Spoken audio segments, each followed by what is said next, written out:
everybody. Hello, sunshine. How's your day going? Hope everything's going good for you guys. Yes, it's Friday, and yes, we're here. You know what? It's a little casual Friday thing, but the show I normally watch on Friday nights that I watch with a group of fans and we text back and forth is not on tonight. Hey, what's up, Jeff? There we go. You couldn't find Rumble on your phone. Well, I'm glad you're here, anyways, buddy. I appreciate it. So it's Friday. I normally watch this show with Hope and Graw, and we text each other. It's a live show. We're like, can you believe this? Can you believe that? That kind of thing. And that's not on tonight. And Kamala Harris had her interview with Tim Walz today. So I figured, or yesterday. So we'll go through that a little bit and some other stuff. But since it's casual Friday, no shirt and tie today, and we're gonna enjoy life a little bit, huh? What do you guys think? Shall we enjoy life a little bit? I think we should. It's Friday. If I get rid of this bottle, then I won't have it here to look at me anymore, too. So we'll just get rid of it. We might as well get rid of it. Maybe. Possibly. Possibly. We'll see. Oh, shoot. I forgot to get a backup. I might have to leave. Oh, I can leave at a later time. Anyways, guys, so welcome to the show. We're going to have all three segments of the Kamala Harris interview, or excuse me, Walz Harris interview for you. And I watched a little bit of it this morning with Robert Gabea, and so I found it. So we're gonna play it here, and I don't know what else. It's a lot of Kamala stuff today. Kamala stuff, some stuff about Biden on a pier, legal aliens trying to hijack buses, CDC or Surgeon General warning stuff, Save Act, all kinds of good stuff. Climate change. Oh, we might even talk about climate change a little bit. What's up, Gavin Newsom? Have one for you, Jeff. I'll have a Crown and Coke for you. Well, it's actually Crown and Celsius. It's going to be a fun night. All right, let's get started. What do I have? Do I have a quote? Oh, I do have a quote for today. Oh, shoot. My quote is not there. What happened to my quote that I did? Give me 1 second and I'll bring it up. There it is. Right there. This is from Albert Einstein. At least that's what the picture says. Sometimes these things are wrong. You never know. But it says, anyone at all who has never made a mistake has never tried anything new. Right? Because nobody's perfect at everything. Nobody's perfect at all. Heck, I used to build high-rise hotels, right? And I was a plumber. I didn't build the hotels. I built the plumbing systems for the hotels. And the reason why that they would pay for us to travel all over the country was because all the Marriotts were basically the same. We had like 4 different designs, and why train somebody new? It takes a lot of time to train somebody new, right? So they would just ship us all over the country, give us per diem, and because we knew what we were doing. So I could walk into any Marriott and know exactly what's going on. Oh, you guys are on the 3rd floor? Okay, let's do this, right? I knew what needed to be done, and it was quicker for him.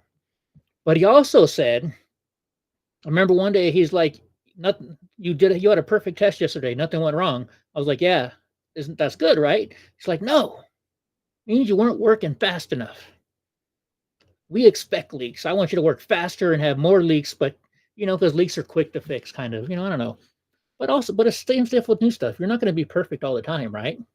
First time, I still remember I don't remember the exact first time, but the first time I streamed for Ben Bergquam, dude. Like, I went and watched one the other day of me and Tyhill were over in San Francisco at this Ice Out of San Francisco event. It was awful.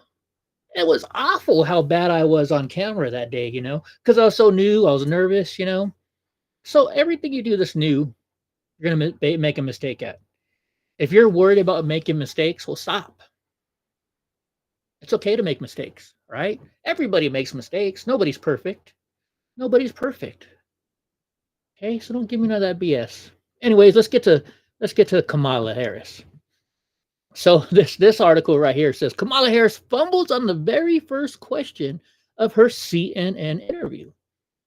Kamala Harris outlined her first priorities for day one in office if she's elected in the White House in November during an interview alongside her running mate, Minnesota Governor Tim Walz. Now, also, why do you guys think, why did she have to have Tim Walz there? Why couldn't she done an interview on her own? Well, just from the few seconds, I probably watched about 5 minutes of this today, you'll see why. And you know what? How about this? Let's just go straight to it. We don't need to read none of this stuff. It's better. You guys came here. Let's watch it. Let's watch it instead. All right, here it is. Madam Vice President, Governor Walz, thank you so much for sitting down with me and bringing the bus. Her and her support animal Bus shit tour to is bed. well underway here in Georgia. You have less time to make your case to voters than any candidate in modern American history. Okay, wait, hold on. I was gonna say. The voters are really eager to hear what your plans are. Okay, number one, I mean, I don't know enough about makeup and stuff, but couldn't they have maybe taken that off of her? Well, and it looks like it's only on her one eye, right? So now it's all I'm going to look at this whole video is that line, right? Why didn't they flip them around so it's the other way around?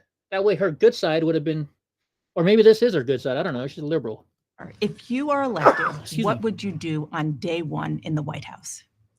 Oh, well, no, I read what you said. There are a number of things. I will tell you, first and foremost, one of my highest priorities is to do what we can to support.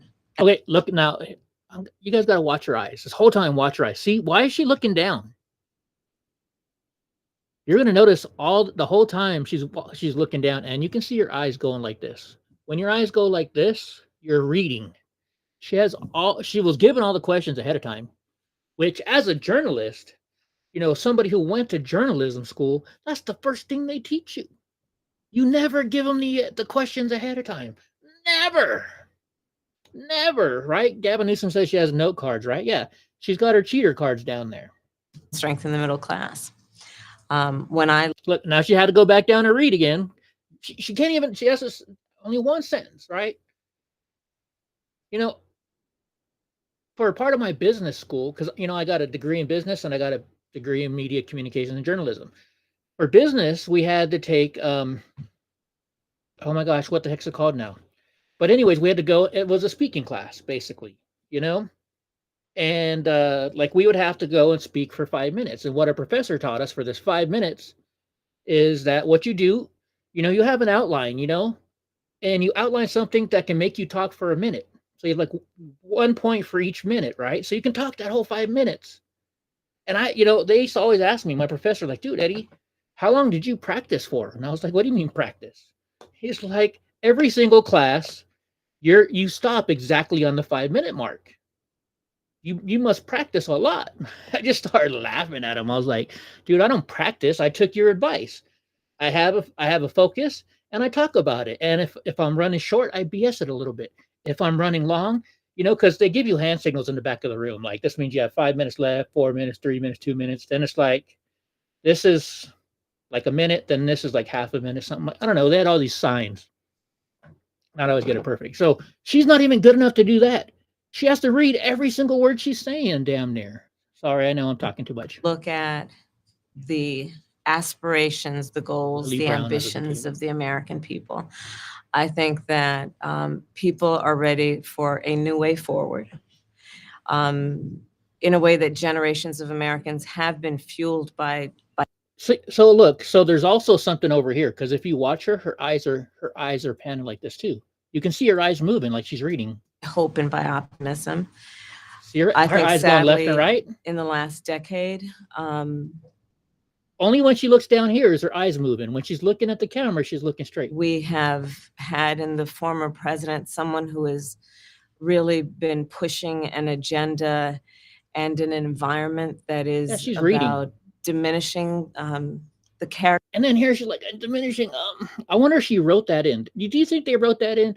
Oh, you gotta add this emotion, like, oh, the character, you know, and the strength of who we are as Americans, really dividing our nation, and I think people are ready to turn the page on that. So, what would you do day one?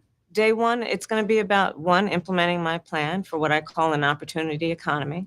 I've already laid out a number of proposals in that regard. Nobody's on YouTube, which include what we're going to do to bring down the cost of everyday goods, what we're going to do to invest in America's small businesses, what we're going to do to invest in families, for example, extending the child tax credit to $6,000 for families for the first year of their child's life, to help them buy a car seat, to help them buy baby clothes, a crib. There's the work that we're going to do that is about investing in the American family around affordable housing, a big issue in our country right now. So there are a number of things on day one. What about you? She wants to help with affordable housing and stuff like that. No, she wants to give illegal aliens and all these people a tax break That's not really a tax break because you're paying for it yourself. Well, I'm excited about this agenda too. As I said, the idea of inspiring America to what can be, and I think many of these things that the vice president's proposing are Jeff, things that we Jeff share is in right. values. Why aren't And you doing child it right tax now? credit's one we know that reduces childhood poverty by 1/3. We did it in Minnesota to have a federal partner in this. Unbelievable, I think, in the impact that we can make. You talked about, you call it the opportunity economy. You are well aware that right now many Americans are struggling. There's a crisis of affordability. Yeah. One of your campaign themes is we're not going back. But I wonder what you say to voters who do want to go back when it comes to the economy specifically, because their groceries were less expensive, housing was more affordable when Donald Trump was president. Oh, wow. She said it. She said it. They're trying to make people believe that Trump is currently in office. Is that what they're trying to do? So she just said it right there. Back when Trump was in office, everything was good and dandy. You know? But it's her and her boss, Joe Biden. It's those two that were in charge of the country, right? And I know I always tell you they're puppets, right? They're puppets. They're really puppets. But it's her and Joe are the ones that caused the downfall of America. And you know what the biggest part of this is? Right? You know, gas prices fluctuate, right? They go up, they go down, they go up, they go down, right? My diesel does that all the time. But food, that doesn't happen. You don't see McDonald's having a $1.99 menu. Then they have a $1 menu. Then you have an 80-cent menu. No, that's not how it works. Once restaurants know that they can charge you this amount of money for something, they're not going to lower their prices.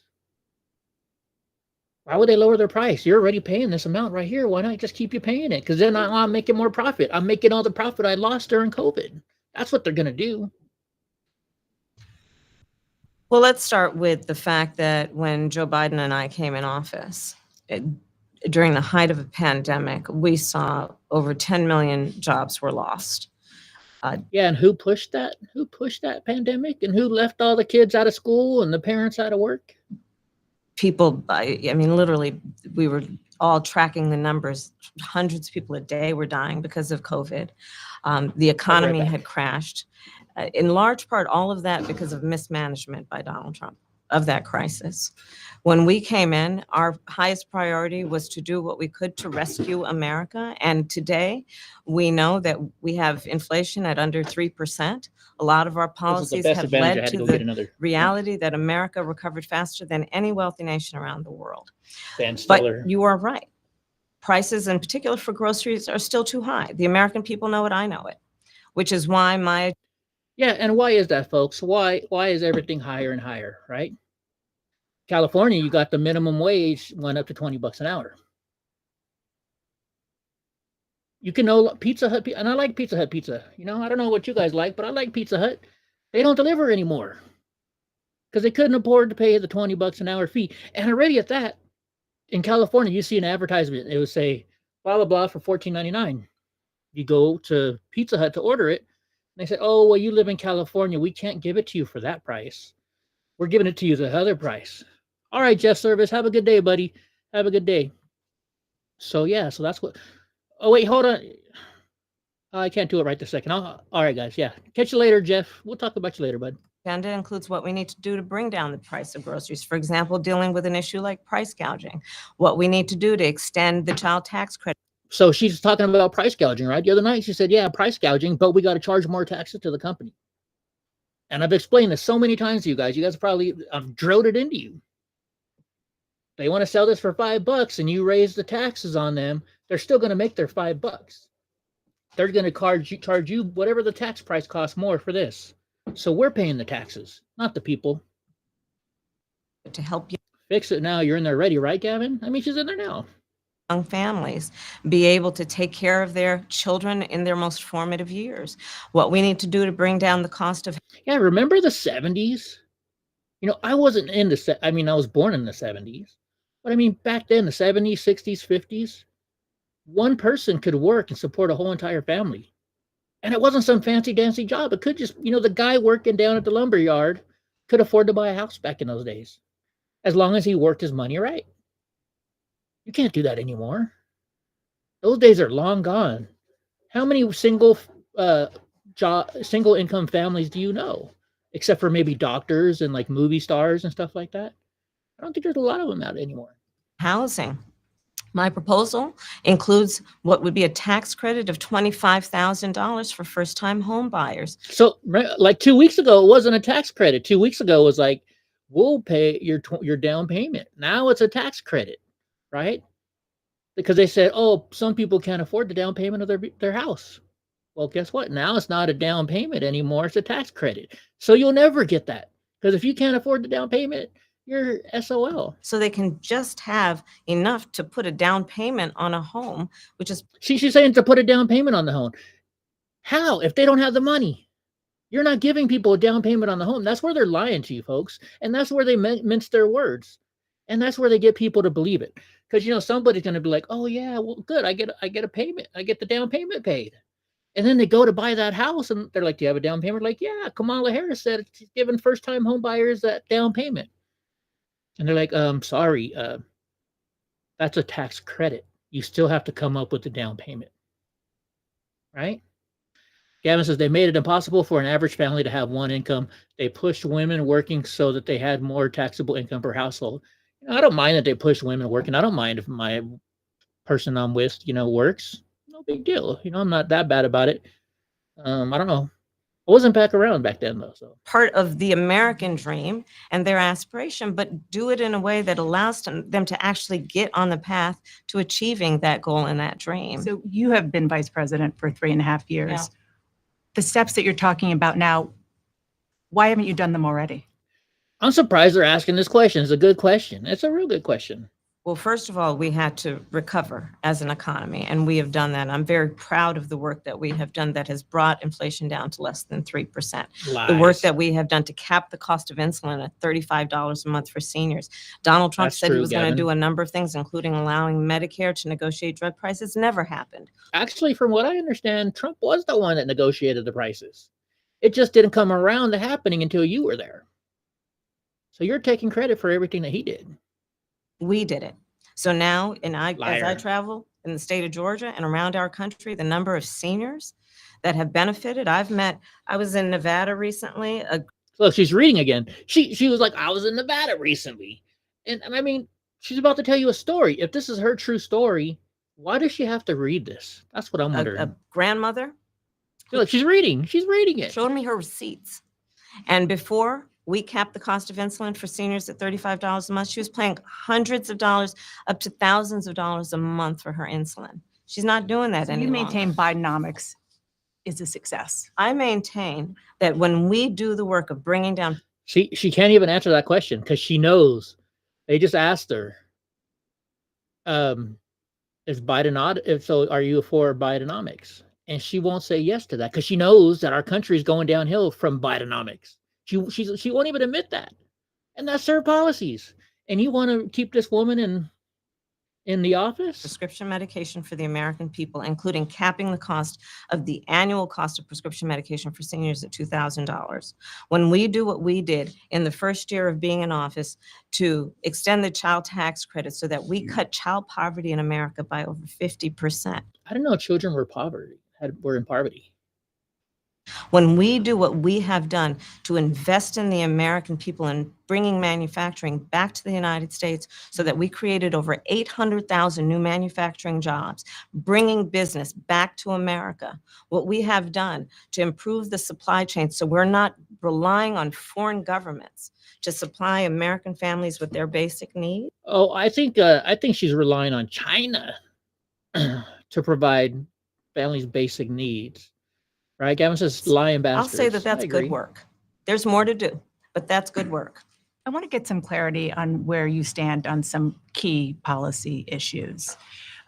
Energy is a big one. When you were in Congress, you supported the Green New Deal.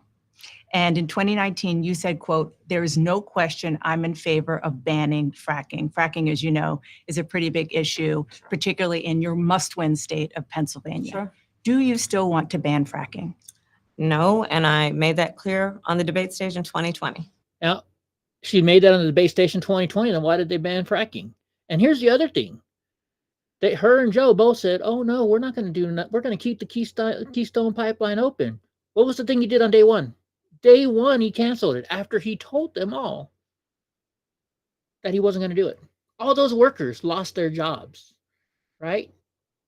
You know, like with the border wall, they stopped the border wall. Do you know how many men, women, and they provided jobs for building that border wall? It's kind of like you go way back in the day. I forget which president it was, but was it Eisenhower, the one that said, "Let's go and do all these roads. Let's build all these roads. We're going to build a massive highway and freeway system so we can give Americans jobs." Remember that? From what I wasn't alive back then, but from what I understand, it worked out pretty good and gave a lot of people money to feed their families. Hey, be job secure, Jennifer. I was just thinking, I was like, this chick lied. She didn't show up. Nobody's actually on YouTube. I don't know why nobody's in YouTube. We got one in Twitch. That's probably Reno and his punk ass. But anyways, so yeah. They could have kept building the border wall instead of selling it all for scrap. You know how many jobs that provided for people all across the country? It's anyway, let's play. That I would not ban fracking. As vice president, I did not ban fracking. As president, I will not ban fracking.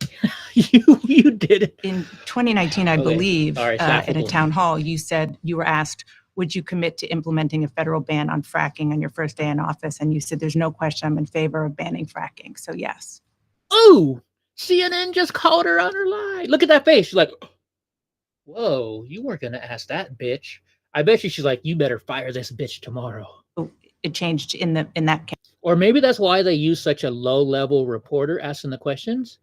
So that way, because they knew there was going to be kickback, so that way they could fire her since she's not as important as their other newscasters. What do you guys think? What do you think? I'm always thinking the back. I think way too much on this stuff. Campaign?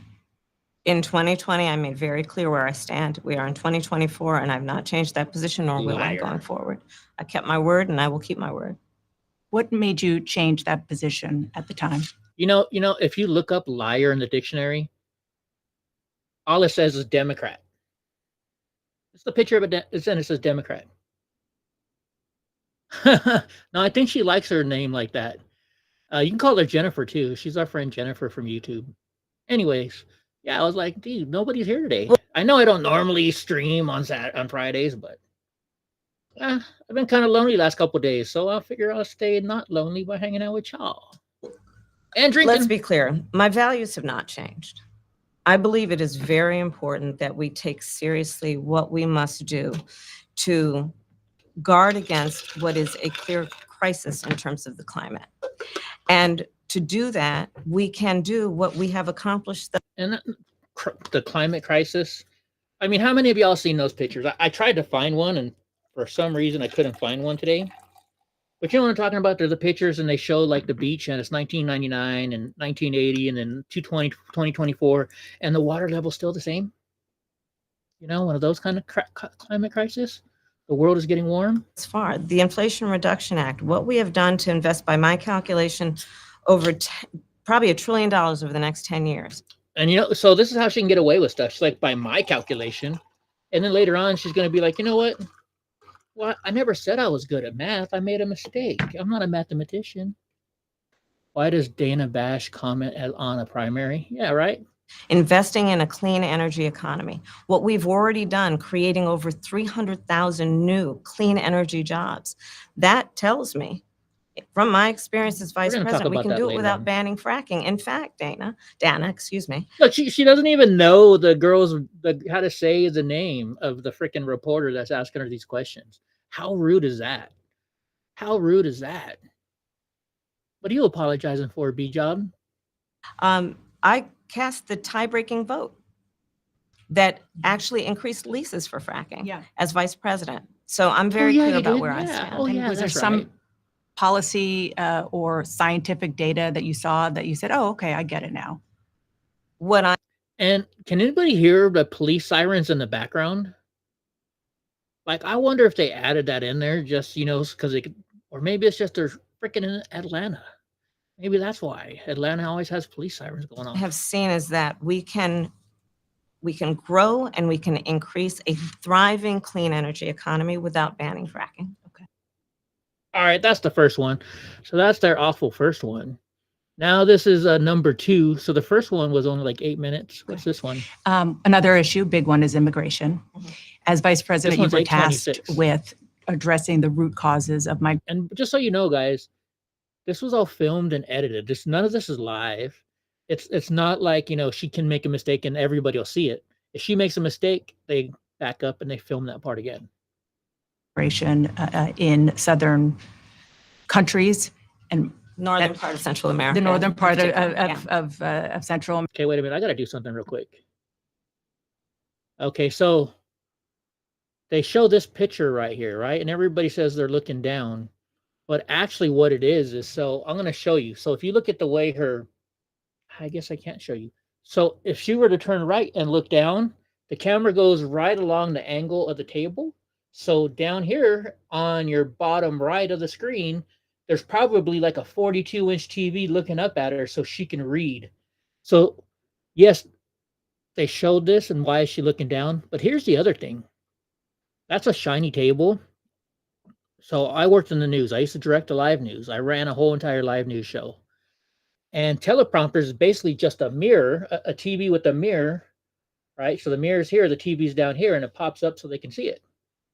Well, look at that. Look at how shiny that table is. I bet you they could have a TV up there with the words backwards. So when it bounced off the table, it could possibly be a teleprompter 2.4. I don't know, but I know for sure she's probably got one way down here.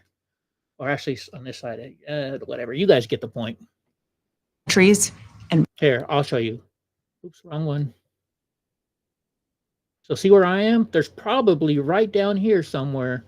There's a freaking a TV or something. I'd almost guarantee it. Northern part of Central America. the northern part Yeah. of Central America that affects the southern border of the U.S. During the wouldn't. Biden-Harris administration, there were record numbers of illegal border crossings. Why did the Biden-Harris administration wait 3.5 years to implement sweeping asylum restrictions? Okay, real quick. So since he said wouldn't it bounce off her arms, well, here's another situation here. Okay, so we're looking at this, right? What if, so like you can see, if you see behind me, you see what's exactly on the screen, right? What if they did have a table right there? And it was a green screen table, but they maybe do have something down there for her. Who knows? This could be a whole green screen, right? They could both be behind a green screen and they just have some kind of level piece right there, or they cut it off right at that level. I don't know. Anything's possible. Anything is possible. But I know you can see her reading. I mean, That affects the southern border of the U.S. During the Biden-Harris administration, there were record numbers of illegal border crossings. Why did the Biden-Harris administration wait 3.5 years to implement sweeping asylum restrictions? Well, first of all, see, she's not. Everybody thought she was looking down. She's looking down and to the right. I know I keep pointing this out, but the root causes work that I did as vice president, that I was asked to do by the president. Or here's one other thing they could have done. So maybe they do have a notepad in front of her with all of her notes, and they stopped the whole entire interview for a second, pulled back, took the notes out, and showed that shot real quick so people would, because you see her looking down, right? They probably did it on purpose. That's probably more likely and the easiest thing they could have done. Let's see how many times they show that far back shot. It's normally called a 2-shot if there's 2 people, so there's 3, so it's a 3-shot. Has actually resulted in a number of benefits, including historic investments by American businesses in that region. The number of immigrants coming from that region has actually reduced. I don't know. What do you guys think? Have you guys seen the numbers? I think the numbers have gone higher. They haven't been reduced under your administration. I call BS. We began that work, but I will say this, that Joe Biden and I and our administration worked with members of the United States Congress on an immigration issue that is very significant to the American people and to our security, which is the border.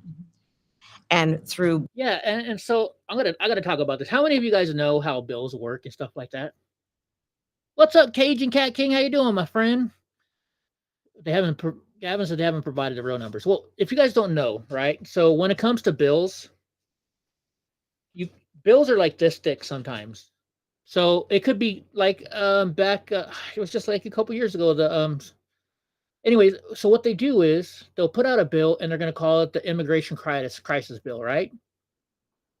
But it doesn't mean that's what that bill is about. Yes, that's in the bill, a way to fix it, but it's only very minimal. The other half of it was giving money to other countries. Oh, we need to give money to we gave money to countries so they could do research on gender studies in other countries, right?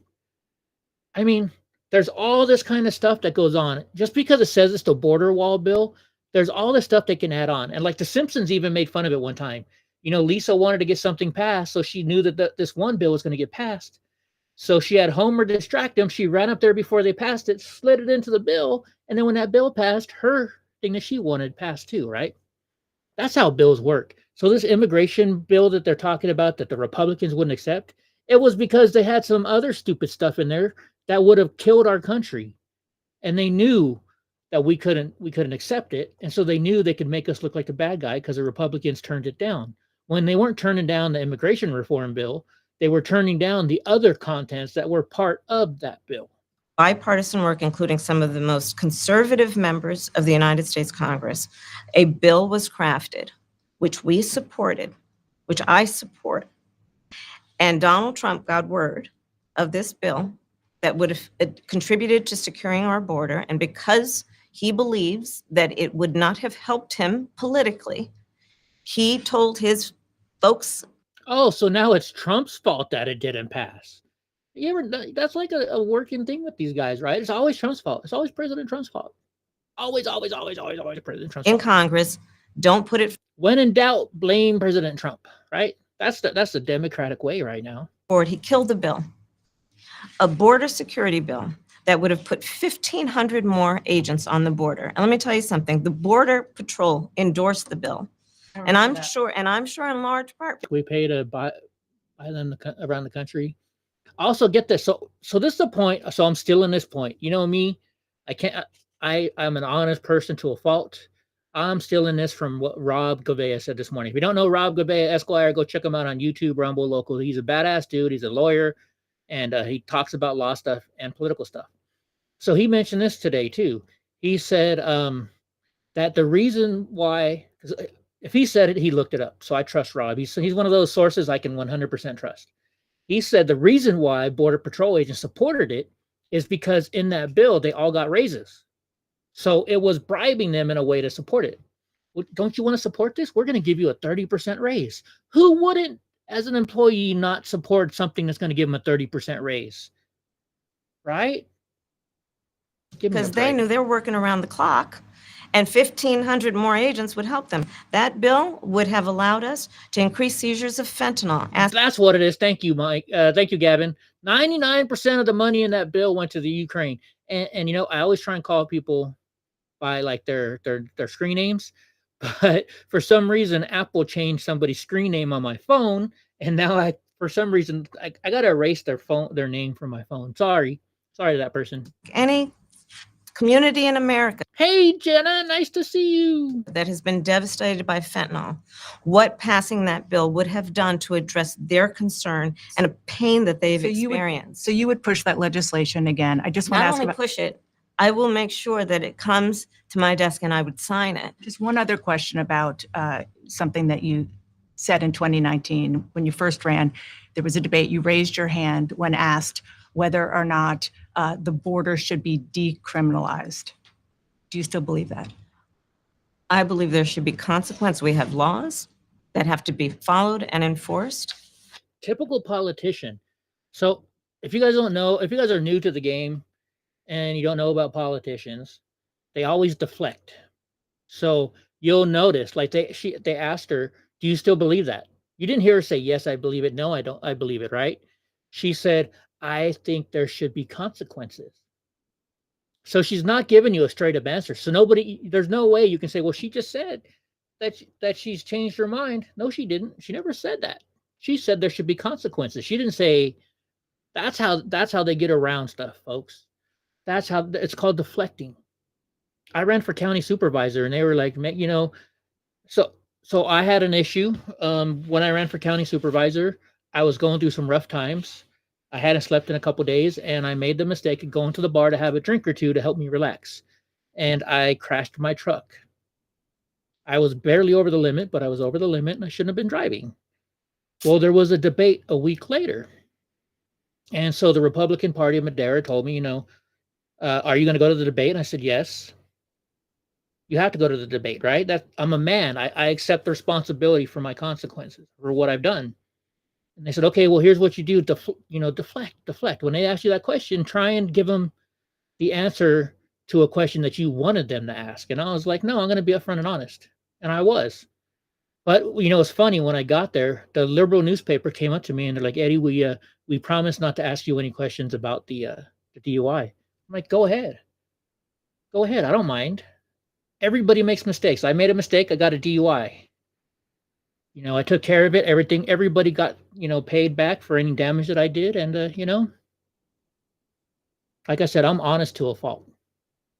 That address and deal with people who cross our border illegally, and there should be consequence. And let's be clear, in this race, I'm the only person who has prosecuted transnational criminal organizations who traffic in guns, drugs, and human beings. I'm the only person in. So what does that have to do with this election? Democrats don't like prosecutors that act like she does. Democrats don't like prosecutors that, they like people like freaking George Gahn, whatever the hell his name is, down there in LA. He's light on crime. She was one of the toughest on crime ever. And you know why she did that job? Because that's what they paid her to do. So of course she's going to do a good job, right? If you're making, I don't know how much her salary was, probably in the hundreds of thousands of dollars.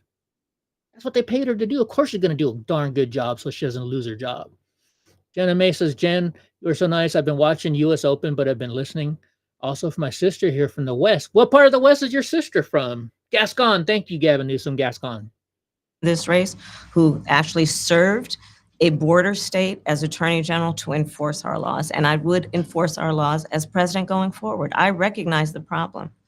Generally, she recognized the problem, but she didn't say what the problem was, did she? Speaking. By the way, I'm in California. So if you're whatever family members from California, tell them I get their pain. And if they vote liberal, tell them I don't get their pain. How should voters look at some of the changes that you've made, that you've explained some of here in your policy? Is it because you have more experience now and you've learned more about the information? Is it because you were running for president in a Democratic primary? And should they feel comfortable and confident that what you're saying now is going to be your policy moving forward? No, you can't ever be confident with what this woman says out of her mouth. And see, remember how I told you there's probably a TV way down here? Look, she's looking right there to get her answer again. She's looking to get her answer again. So yeah. Oh, and by the way, guys, for those that stay after when we're on Rumble only, I've got some behind the scenes Proud Boy video from when I was in Portland. And I've never shown this before, but then I remembered as I was watching it today, because I have an old drive that I'm trying to transfer stuff from. And I was like, oh man, National Geographic is right there filming it. So if National Geographic was filming it, because for like a year, National Geographic followed Enrique wherever he went. So I know that they allowed National Geographic to film it. So I'm like, I guess I can show this video. So you can see me interacting with some of the guys, mostly Enrique Tarrio and Joe Biggs. And I'm going to show that after we get on to Rumble only. So that's a reason to stay late, guys. It's Friday night. Have a drink with me. Get high, whatever you're doing. Dana, I think the most important and most significant aspect of my policy perspective and decisions is my values have not changed. You mentioned the Green New Deal. I have always believed, and I have worked on it, that the climate crisis is real, that it is an urgent matter to which we should apply metrics that. All right, what do you guys think? Do you guys think this climate crisis is real? Throughout the ages, our climate has constantly changed back and forth. But we've always gotten by. Something's always survived. So I think it's just a normal pattern. Our climate's going to change, right? And we're going to adapt. That's called survival of the fittest. But I don't think our climate is going up like they say it is. You know, real quick, I know I keep cutting you guys off, and Hope's probably pissing me if she's watching.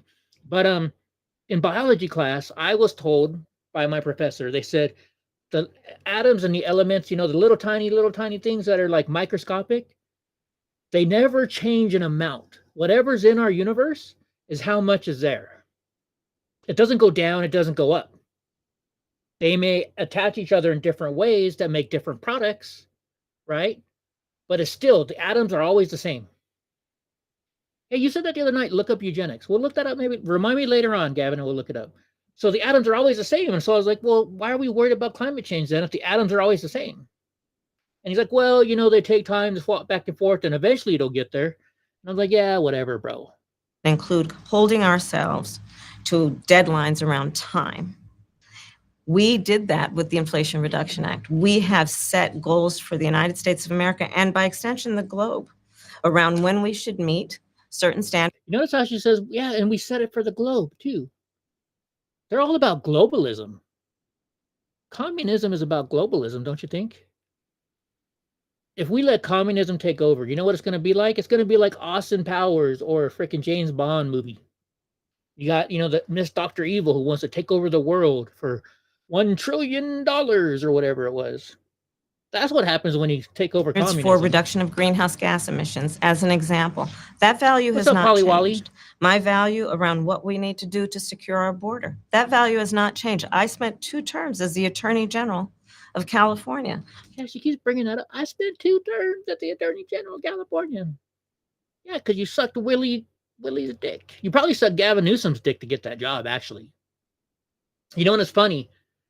I know. I keep going on tangents. Gavin Newsom. So I used to be the plumber for the security guard, the head of security for Gavin Newsom, right?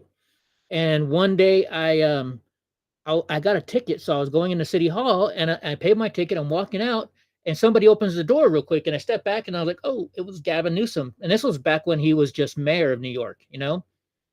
And he's like, hey, how's it going, sir? And he shook my hand, you know, and I wasn't into politics at all back then. I didn't even know I was a conservative back then. And so, you know, he shook my hand. I was like, hey, that's kind of cool. I just met Gavin Newsom. Now you know what? Ask Gavin. Gavin's seen videos. When Gavin Newsom sees me, he's like, boop. Here comes Eddie. He's going to fuck with me. I got to get out of his way. Prosecuting transnational criminal organizations, violations of American laws regarding the illegal passage of guns. Oh, yeah. And real quick, I asked the security guard, what's it like working for the mayor? And he's just like, he wouldn't say a word. He wouldn't say a word. That tells you, man, if only I could just be a fly on the wall, like on that dude's hat or his microphone piece to see what it's freaking like. Drugs and human beings across our border. My values have not changed. So that is the reality of it. And 4 years of being vice president. Your values change in 2020 so you guys could win, even though I don't think you won. You say you won. I don't believe it. But your values changed so you could win that election, if you did. I'll tell you, one of the aspects to your point is traveling the country extensively. I mean, I'm here in Georgia. I think somebody told me 17 times since I've been vice president in Georgia alone. I believe it is important to build consensus, and it is important to. She's been to Georgia 17 times. Maybe to go talk to Fannie Willis or big fat ass ugly chick Willis. How many times did you go there to see that? Find a common place of understanding of where we can actually solve problems. On that note, you had a lot of Republican speakers at the convention. Will you appoint a Republican to your cabinet? Yes, I would. Anyone in mind? I would. Yes, I would. Doesn't mean I will. I would. You're like, Eddie, would you try a seafood platter at the from 7-Eleven? I would try it. I'm never gonna do it, but I would try it. No one in particular in mind. We got 68 days to go with this election, so I'm not putting the cart before the horse, but I would. I think it's really important. I have spent my career inviting diversity of opinion. I think it's important to have people at the table when some of the most important decisions are being made that have. Hey, look, if you see her eyes, they're moving. She's reading again. Different views, different experiences. And I think it would be to the benefit of the American public to have a member of my cabinet who was a Republican. I call BS. I want to ask you about your opponent, Donald Trump. Ah. I was a little bit surprised. Wait, hold on. So they did it again. Can I go back? They did it again. Look, they showed her from far away. I want to ask you about your opponent, Donald Trump. Okay. So this is only 2 times. And you notice they did a swap out, right? They did a little stinger. So they came out. So they said, okay, for this question, we're going to pull out for a second.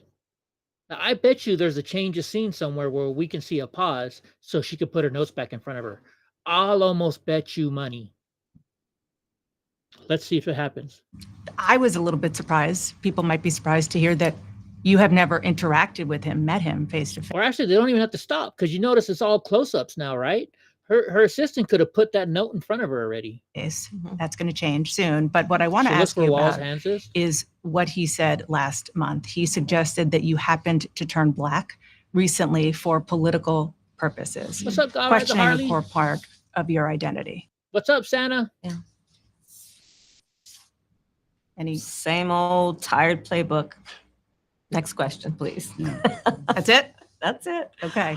Let's Because she doesn't. So I don't think she has game. I don't think she's like President Trump or like me or like, a lot of us folks to where we can just clap back like instantly. And that gets you in trouble sometimes. I remember I was in Anchorage. We were working, and a buddy of mine, we all went bowling, and I brought a date. And back then, I'm crippled. I walk really bad, and back then my teeth were pretty bad from my operations. And so I show up at this bowling alley where all my coworkers are with this hot chick. And they're like, wow, Eddie. So, how do you always get the hot girls, Eddie? You always have the hot chicks. And you're like, and how do you get hot chicks with this little dick of yours? And right away, my brain starts thinking, and I'm like, well, that's not what your wife said. Right? That's a typical comeback.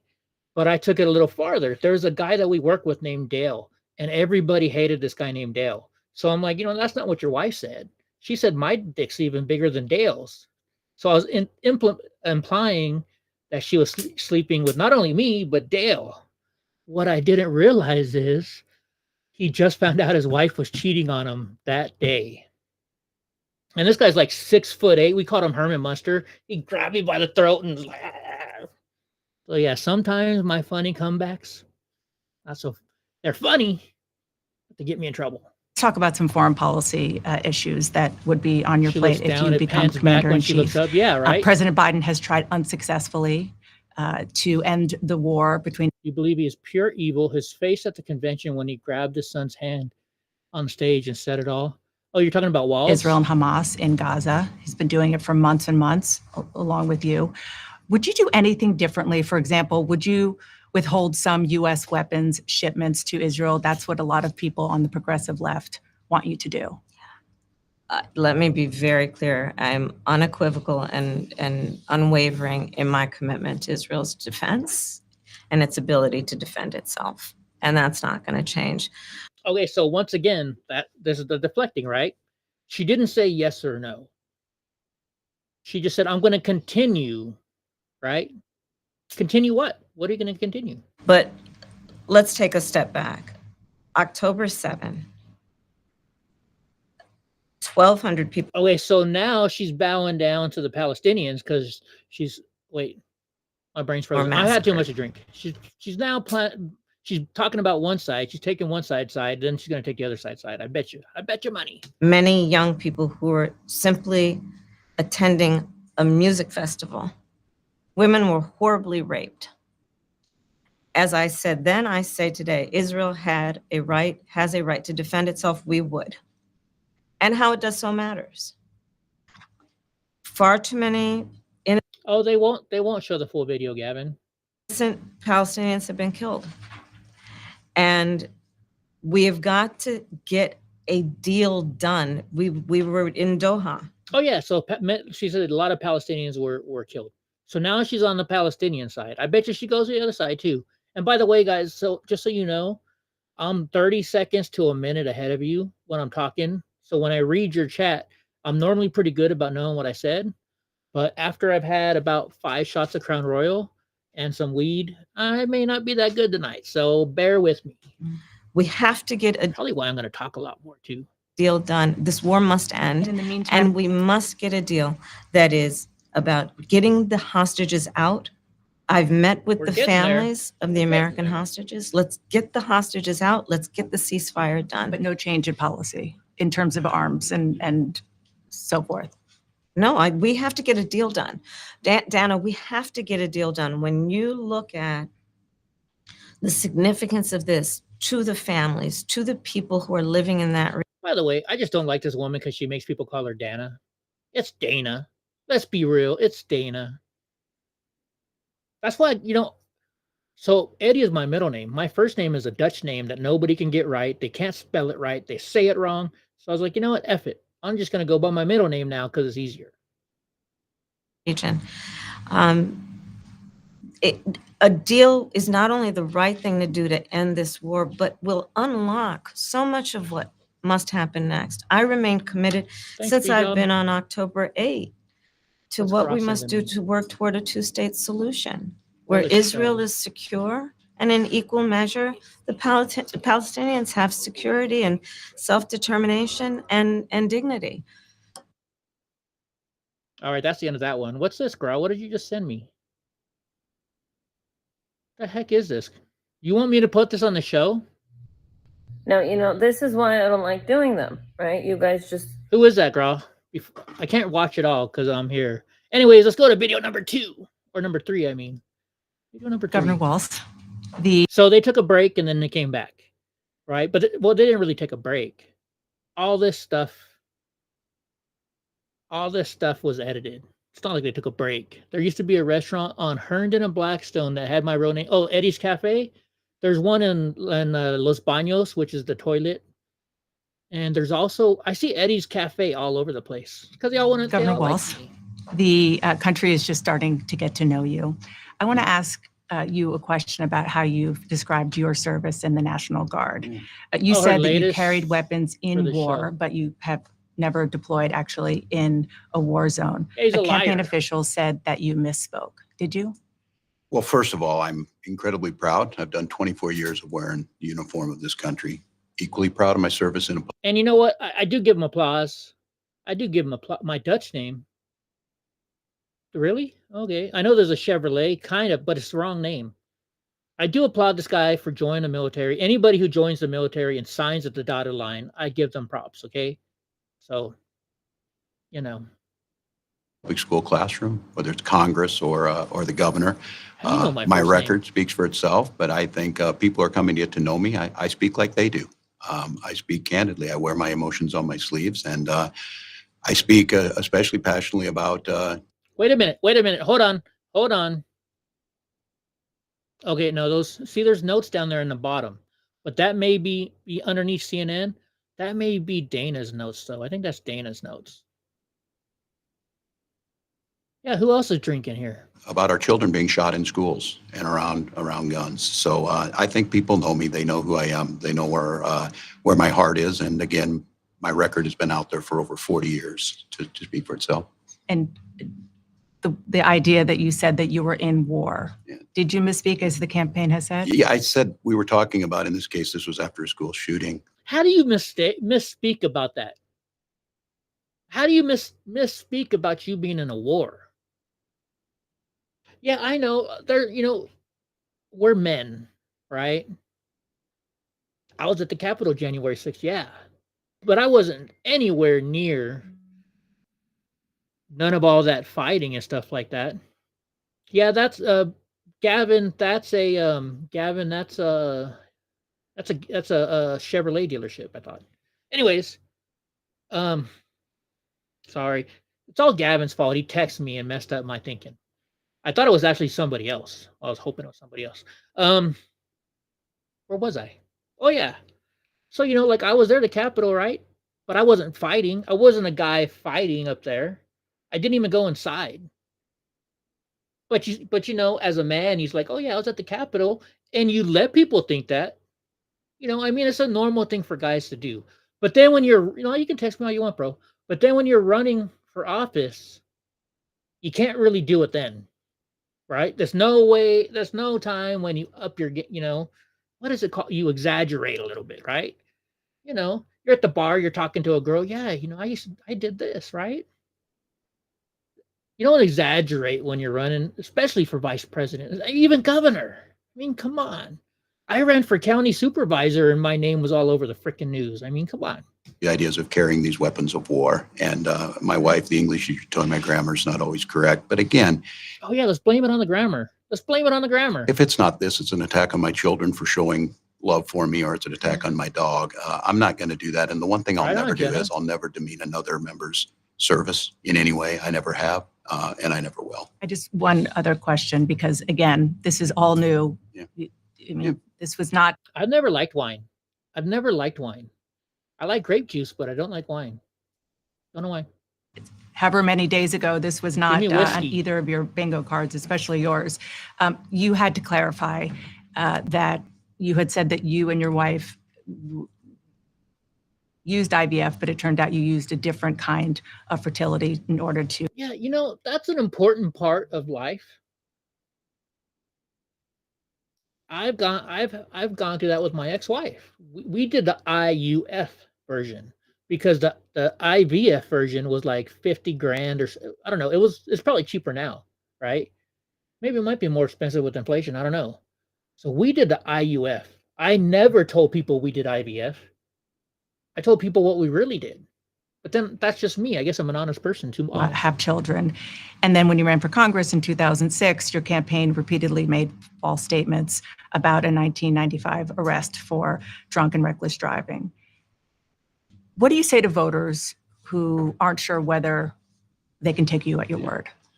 Well, I've been very public. I think they can see my students come out, former folks I've served with, and they do. Yeah, the former folks you served with called you all out as a POS that abandoned them. That's what your former service friend said. Vouch for me. You notice how he can't show any of his service members that he worked with vouching for him. I certainly own my mistakes when I make. Your friend spent like $100,000 to have their kids. Yeah, we spent a lot of money. I mean, even IUF, and we had Kaiser, but all the co-pays, all the stuff we had, it still cost us probably around $10,000. And then, unfortunately, my wife was unable to have kids. So because she couldn't have kids, then we just didn't have a kid, which is probably a good thing because we're divorced now, right? The one thing I'll tell you is I wished in this country wouldn't have to do this. I spoke about our infertility issues because it's hell, and families know this. And I spoke about the treatments that were available to us that had those beautiful children there. That's quite a contrast in folks that are trying to take those rights away from us. And so I think people know who I am. They know that record. They've seen that. I've taught thousands of students. I've been out there, and I won't apologize for people. He's taught thousands of students. I wonder how many thousands of those students actually graduated. But then again, graduating now, I mean, the standards are so low. Freaking, I could have graduated in 3rd grade back then, right? Passionately, whether it's guns in schools or protecting of reproductive rights. The contrast could not be clearer between what we're running against. The vice president's position on this has been clear. And I think most Americans get it if you've been through that. I don't think they're cutting hairs on IVF or IUI. I think what they're cutting hairs on is an abortion ban and the ability to be able to deny families the chance to have a beautiful child. Vice President Harris. So look, they had to cut it up again. They had to change it up again. You were a very staunch defender of President Biden's capacity to serve another 4 years. So see, they pulled it back again. And they're showing her ask the question, right? But they could have, so when you make a movie, you make a TV commercial, you make a TV show, you take multiple takes. So here's what they could have done is they could have said, okay, we want to pull back on, it's always at the beginning question, right? So they could be pulling back just as though they can show you that there's no notes in front of her. But they do the whole interview and then they go back and say, okay, ask this question again. Because, it's going to change when they come to the close-up, right? The scene's going to change. So they only have to ask this part once. After the debate, you insisted that President Biden is extraordinarily strong. Given where we are now, do you have any regrets about what you told the American people?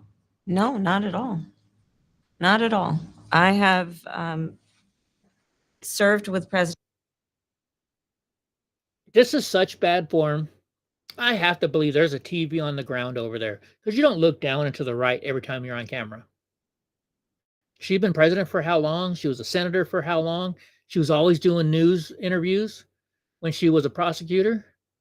She knows how to speak onto a camera. She knows you don't look down to the right. She's definitely reading. It's somewhere down there. Just trust me, folks.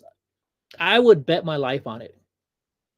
Biden for almost 4 years now, and I'll tell you, it's one of the greatest honors of my career, truly.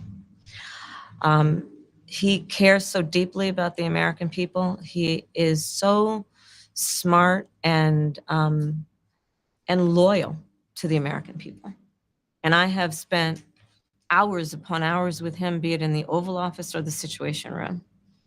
He has the intelligence, the commitment, and the judgment and disposition that I think the American people rightly deserve in their president. By contrast, the former president has none of that. And so, one, I am so proud to have served as vice president to Joe Biden. And two, I am so proud to be running with Tim Walz for president of the United States and to bring America what I believe the American people deserve, which is a new way forward, and turn the page on the last decade of what I believe has been contrary to where the spirit of our country really lies. But the last decade, of course, the last 3.5 years has been part of your administration. I'm talking about an era that started about a decade ago, where there is some suggestion, warped, I believe it to be. You're warped.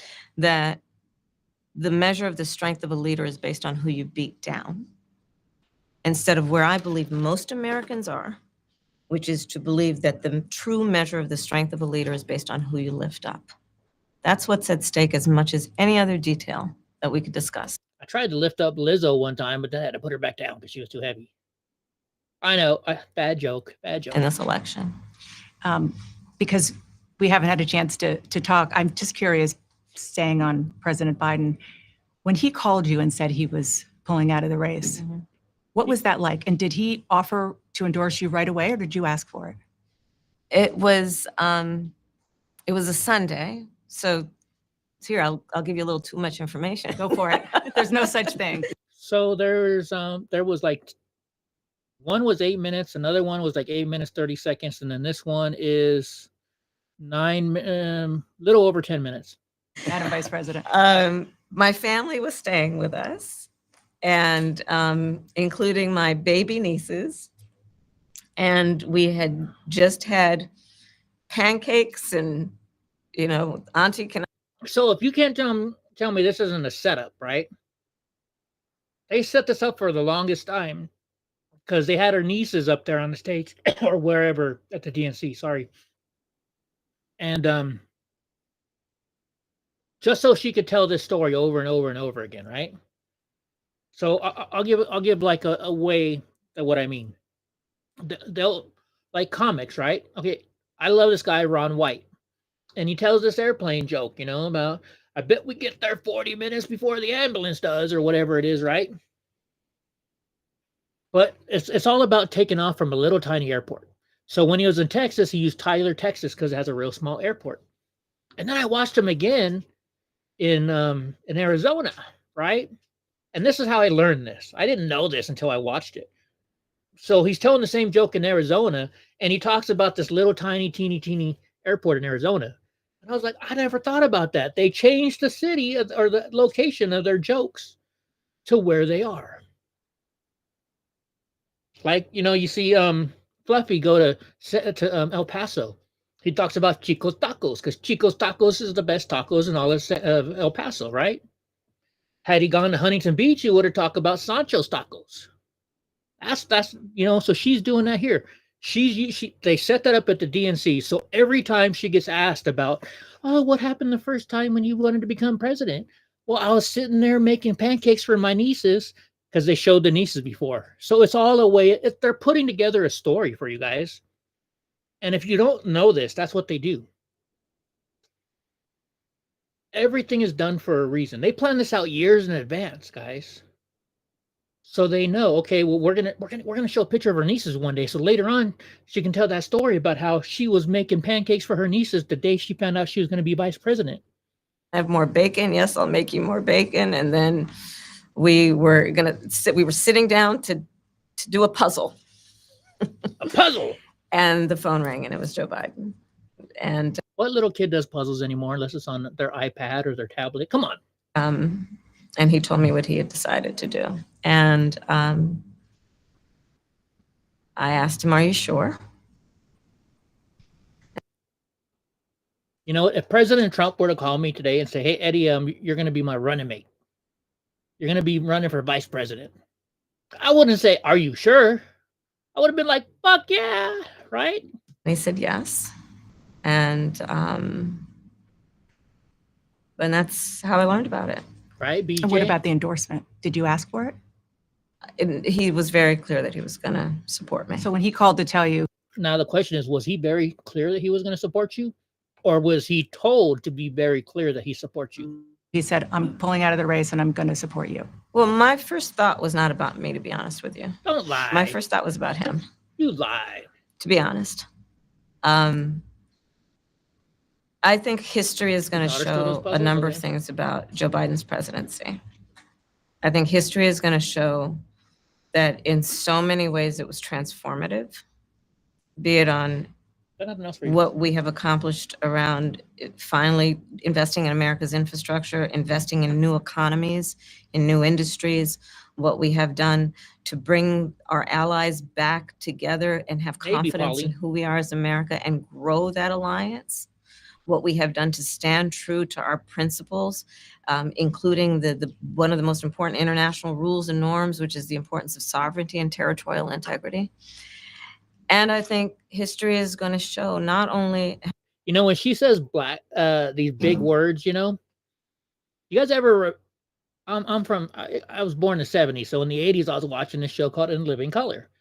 And they always had one character, he's in jail, and all he does is use these big ass words that he doesn't know what they mean, and he uses them wrong. Right? That's what I think of when I see her talking with big words. I don't know why. Call me whatever you want to call me, but that's every time I think, what was his name? Anton? Wasn't his name Anton? The black guy that was in jail? It was the Damon Wayans, the funny one.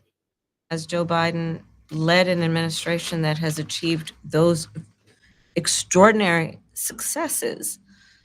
But what successes has Joe Biden had? He never passed one bill in the 50 years he was in the friggin' lower parts of politician stuff. Character of the man is one that he has been in his life and career, including as a president, quite selfless and puts the American people first. Did she just say Joe Biden's selfless?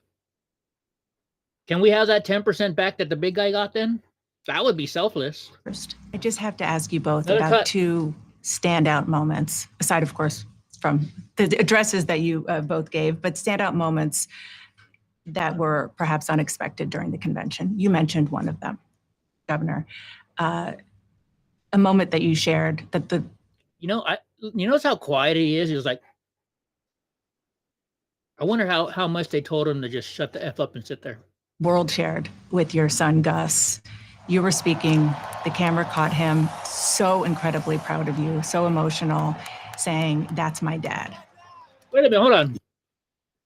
Does the girl sitting next to this kid, does she have an old school, one of those fucking cameras that you buy? Look at that. That is.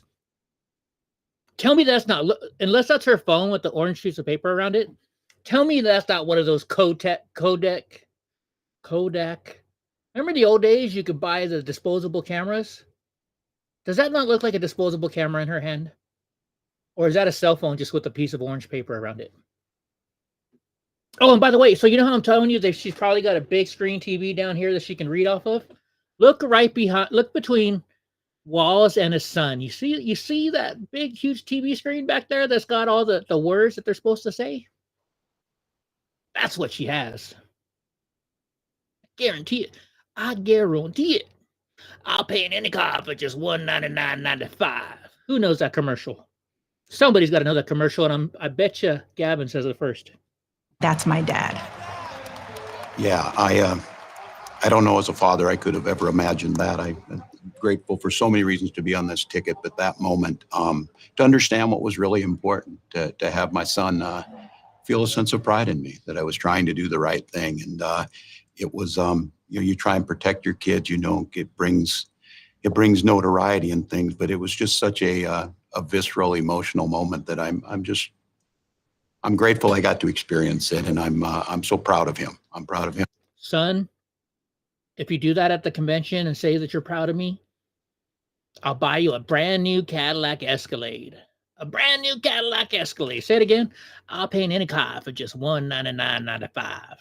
I'm proud of Hope. I'm proud of Gwen. She's a wonderful mother, and these are great kids. And I think the one thing is, talking about the era we're in, is our politics can be better. It can be different. We can show some of these things, and we can have families involved in this. And I hope that I hope people felt that out there, and I hope they hug their kids a little tighter, because you just never know. Did he just say, I hope people felt bad?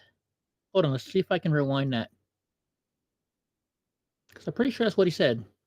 Have families involved in this, and I hope that I hope people felt that out there, and I hope they hug Did he say that or bad? I'm not their sure. kids a little tighter, because you just never know, and life can be kind of hard. He may have said that. I'll give him that. And last question, Madam Vice President, the photograph that has gone viral. You were speaking, one of your grandnieces that you were just talking Yes. about was watching you accept the nomination. See what I mean? That's what they're putting it together, folks. They took that picture on purpose. They took that picture on purpose and probably photoshopped the hell out of it so they could talk about it now. You didn't explicitly talk about gender or race in your speech, but it obviously means a lot to a lot of people, and that viral picture really says it. What does it mean to you? Why does that, how does this picture, hold on. How does this picture show us about gender? It's her niece from behind with her pigtails and her up on the, how does that talk about gender? How do you get gender out of this? I'm just curious. Speech, but it obviously means a lot to a lot of people. Hope isn't and that watching, I don't think. viral picture really says it. What does it mean to you? All right, so there's breaking news right now. Man tries to charge the stage as former President Trump is speaking in Pennsylvania. Was he just wanting to meet the president, or what? I'll share that video in a second. I am running because I believe that I am the best person to do this job at this moment, for all Americans, regardless of race and gender. But I did see that photograph, and I was deeply touched by it. And once again, how does this have anything to do with race or gender? She's like, oh yeah, that picture makes it look like race or gender. How? you're right. It's the back of her head, her two little braids, and then I'm in the front of the photograph. Is maybe her niece maybe a transgender female? Or I don't know which way it goes. I'm not good at it. You want to be transgender, you want to be gay, that's your own thing. I don't care. Just don't put it in my face. Don't make me have to change my life for you. You want to be gay, transgender, go ahead. It's all on you, because we all make our own decisions. Speaking, and it's very humbling. It's very humbling in many ways. Oh, Jenna, I think that picture was definitely planned. That was definitely planned. Back in the day, we would say pigtail braids was a girl, but now they've distorted everything. So it could be any one of the 72 genders. Yeah, there's actually that many genders. I don't know the exact number anymore.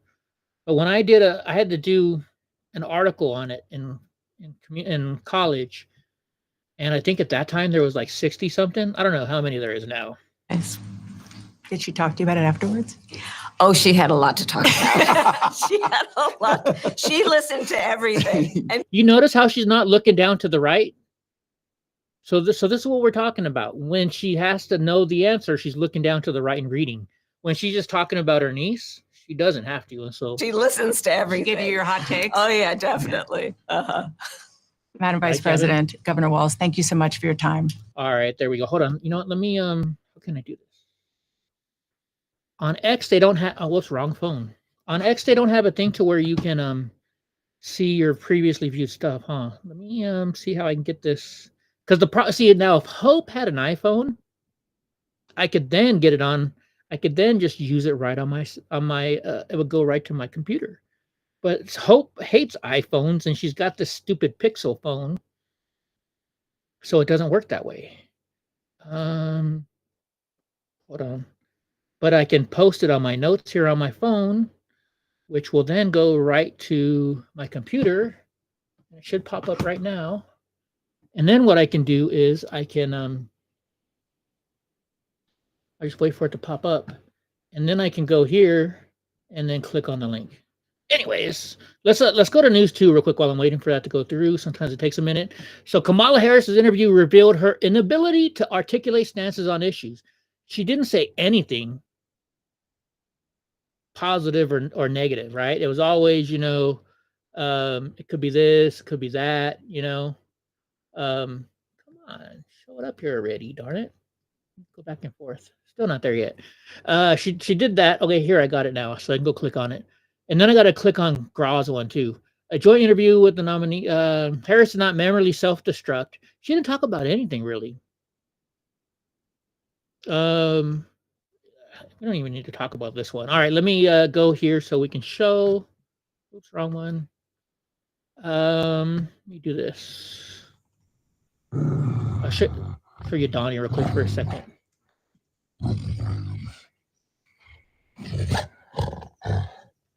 As I find it on X. Here we go.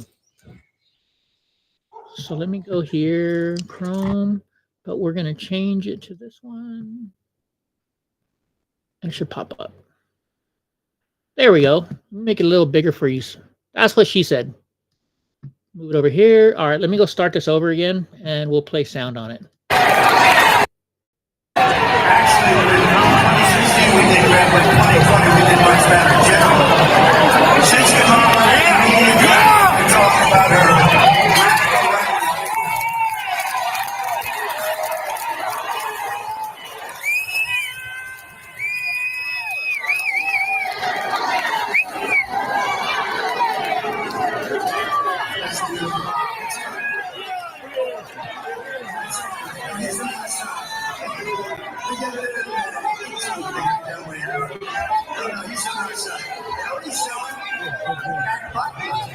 An amazing thing happened. You had two American flags, very far apart, held up, I think, by different cranes. They were very big flags, beautiful flags, and they were waving. And as that horrible event was taking place, the wind blew the flags together, and they formed a perfect angel. I don't know, we had. It was a perfect angel that was formed. I'll tell you, a lot of things happened.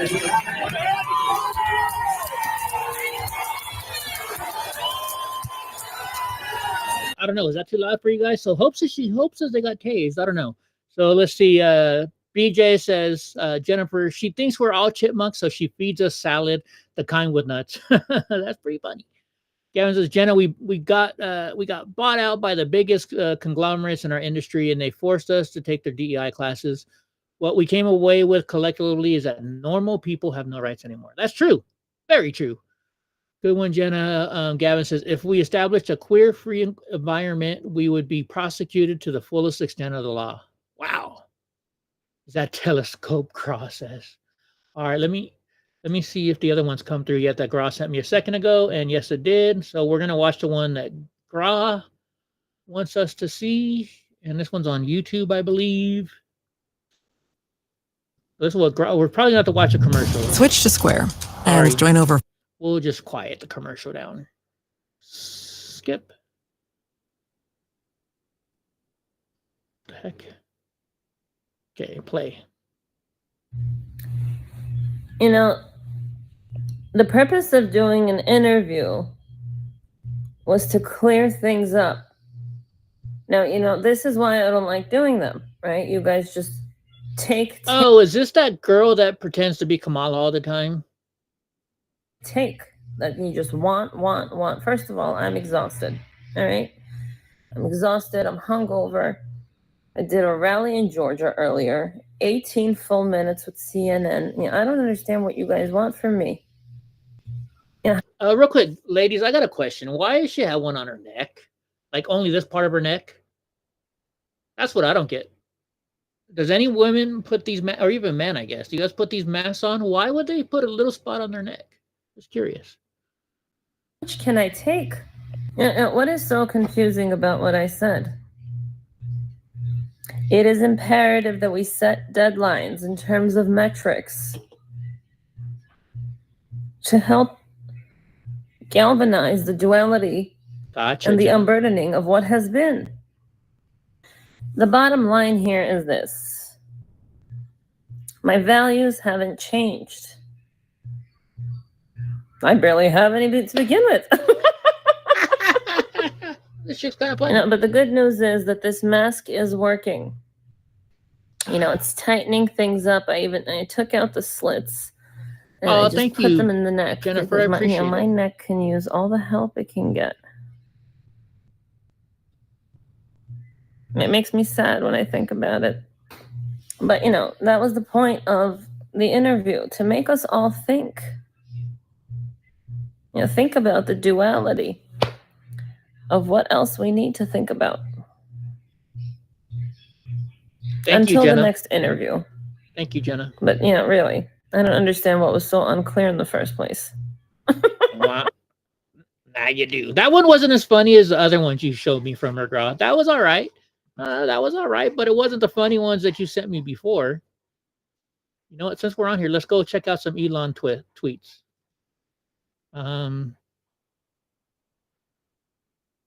Since we're already on Twitter. Oh no, we weren't. We're not on Twitter anymore. But let me go back here. Since we were on Twitter, we'll go back to Twitter and let's check out what Elon Musk tweets of the day. I enjoy Elon Musk here and there. I like to check out his tweets. Actually, let's see if anybody from me did anything good. Adam Carolla, nothing. Okay. So now let's look at the Elon stuff and the Babylon Bee, because those guys are always fun. Oh, wait. What does this one say? Babylon Bee. The city of Chicago sues murder victims for not getting out of the way. Let me make this smaller. Let me make it bigger over here. Let me make it so you guys can see a little better. That's not it. Yeah, that's it. Okay. Let me see if I can make it bigger for you guys. That's what she said. There we go. I'll make this a little bit better so you can read it better. Okay. Let me switch over back to the other one. The Babylon Bee signs you are already in an AI simulation. Deja vu. What am I talking about? Christian ska was a thing. A bunch of identical creepy guys in suits calling you Mr. Anderson. Every night you dream you're Keanu Reeves. Oh, you're going tonight. Good night, Jenna. Thank you very much. Let's see what else Elon says. Just a reminder, you can always access the platform. Exactly what he says. So yes, it's already illegal for non-citizens to vote. It is already illegal to sell alcohol to minors, and yet we require people to buy alcohol to prove that they are at least 21. Freedom of speech is under a massive attack. Elon always, I like a lot of things he says. I don't like all of it. Challengers, Kamala Harris agrees to debate incumbent Kamala Harris. Babylon Bee is normally pretty funny. Censorship is certainty if the Dems win, according to Elon Musk. I wouldn't be surprised. What else? All right, let's go to news number 3. Or did we already do news number 3? All right, here we go. Go back over here. Kamala Harris supported removing police officers from schools in 2019. So, as part of her debate stuff, so it says she thought she advocated for removal of police officers from schools in an effort to demilitarize school campuses, according to unearthed footage from 2019. Parental activist Nikki Neely, Vice President Kamala Harris, called for the removal of police officers from schools in an effort to demilitarize school campuses. But what did that do then? That just made it more available. Oh, did I say Jenna? I meant Jennifer. That makes it more available for people to come in and hurt your kids because there's no officer there to protect those kids. Right? So Kamala wanted to remove the cops from schools so it would be less military-like. But because of BLM, they took the cops out of most schools. And it says, I know I saw it. I saw it in here. In the so right here at the bottom, in the wake of the Black Lives Matter riots in 2020, many school districts across the country ended their contracts with police departments. Last year, USA Today reported that the more school districts were reversing course on this. Some school districts that had zero police presence decided to add officers to school as well. Why do you think that is? Because they're learning. You know, kids nowadays, there's guns everywhere for kids, right? And no, don't blame the Second Amendment. These are underground guns. These are black market guns that these kids get. They're stolen guns, stuff like that. Just because you make look at drugs, they think banning guns is going to stop our gun problem, right? Well, did banning drugs stop our drug problem? Hell, when I was like 19, 20 years old, I would get speeding tickets, and in Santa Barbara County, you could pay off your speeding tickets by going to jail. You sit for every day you sat in jail, they gave you 50 days, and then you got for every 2 days you were in there, you got a day's credit. So I would go to jail so I wouldn't have to pay the tickets. I'm a cheapskate, right? And I saw more drugs in jail than I did on the street. So you can't tell me that making a law banning guns is going to stop guns from coming to the country, because it's not true. Because if they want a gun, they're going to get it. They may pay a little bit more for it, but they're going to get it. This is all BS. That's why you got to have guards and cops at our schools. You got to protect those kids that want to learn, and those kids that want to go and get an education so they don't have to have, a bad life. Right? Just saying.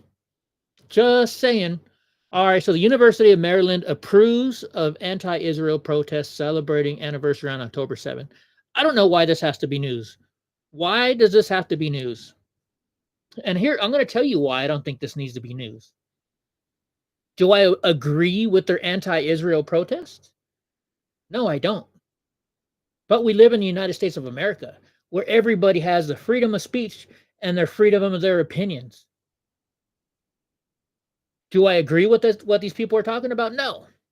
But am I going to put a tape over their face so they can't talk about it? No, because that's not right. I don't want them to shut me up. I'm not going to shut their up. That's their freaking right. I may not agree with it, which I don't. But it's bad. Eddie, do you know how easy it was for us to get our guns back in the day?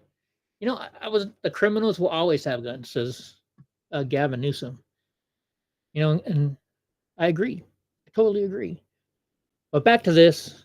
I don't need to read this freaking thing. It's stupid. It's stupid. Who cares? If they want to protest, let them protest. If they don't break any laws, then who cares? They have the freedom of speech to say whatever they want, whether I like it or not. I'm not going to go there, and I'm not going to be part of it and watch them. But they have every right in the world to do it, because that's their freedom of speech. I don't want you taking my freedom of speech away, so I'm not going to take yours away. You guys can hate me all you want for it, but that's just the way I feel. I don't like being shut the F up. All right, so I always do a picture of the day for a friend of mine. So I took this picture. This is near Las Vegas too. This is also in the Red Rock Canyon National Park or State Park or something in Las Vegas. It's in Nevada, right next to Las Vegas. So I took this picture, and I liked how the clouds looked over the rocks, and I'll probably, if I touch this up, like if I were to ever sell this photo, I would touch it up and I'd make the red a lot redder. More red. That's what I would have done. But yeah, that's the photo of the day. So moving on. So Biden built this pier in Gaza that they use for offloading and loading supplies and stuff like that, right? And so the problem is when the designers designed it and the inspectors went to go check the designs out, they said it'll never work. It'll break. It's going to break. It's not safe. Don't do it. And they told Joe Biden this. Look, you can't build this, Joe. It's unsafe. Something could happen. What's up, Tony? Hey, Munkets. How you doing over there? It's my buddy from Rob's chat, too. So, the inspectors, all the engineers said, look, Joe, it's not going to work. But then Joe went in front of the government and Congress, whoever it was, the Senate, and he demanded $230 million in taxpayer-funded pier to be built. What makes matters even worse is the Gazans didn't even want the pier. A warning was issued before construction, and Biden demanded the project move forward anyways. So this now makes me wonder, okay, how much of a kickback is Joe Biden getting for this? How much of a kickback? Think about it. 230 million. If the big guy gets 10%, let's just say they get 10%, that's 23 million dollars. Yeah, the one that fell apart, Jenna. $23 million could be going in his pocket. Could be. I'm not saying it did. Freaking, now I must have liked that girl's page because now I'm getting notifications. So yeah. So operating for only 20 days and delivering just a third of its intended cargo. There's got to be a payback somewhere. Do you know how many lives we could have lost because of this? How many people could have died by this awful pier that they built that didn't work right because it was under-engineered? But yet what did he say? Demanded. Here's what it says right here. Demanded the $230 million taxpayer-funded pier because he had to have been getting kickbacks.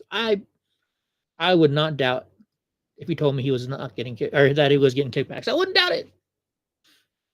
All right. So after 1,000 interviews, federal agents have no motive of the Trump shooter. Wait a minute. So you're telling me the FBI interviewed 1,000 people and nobody could give them any information on why the shooter did what he did? You're telling me he didn't have a girlfriend or a boyfriend or somebody that you could get to talk about it? Right? It says deceased gunman Thomas Matthew Crook's motivation for attempting to assassinate former President Donald J. Trump last month remains a mystery to the FBI. Despite the agency conducting nearly 1,000 interviews for its ongoing investigation into Crook's attack, FBI Special Agent Kevin Rojek gave an update. And so what it said was this. Let's see. The FBI has interviewed nearly 1,000 people and conducted an extensive analysis of Crook's searches from 2019 to 2024. I'm guessing they're talking about internet searches.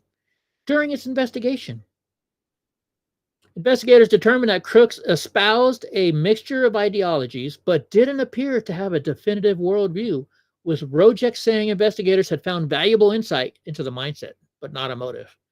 1,000 interviews. They couldn't figure that out. They went through his whole electronic setup. Couldn't figure anything out. Then why do we have the FBI? Why are we paying them? I don't think we should have the FBI, especially after if the FBI ransacked my house. They raided my house for like 4 freaking hours. I still haven't got most of my stuff back. It's, I may have a thing out for the FBI, but I don't trust them. Yeah. All right, let's do the question of the day. Let me finish off my Crown Royal here. Have a drink, everybody. So, here's my question of the day.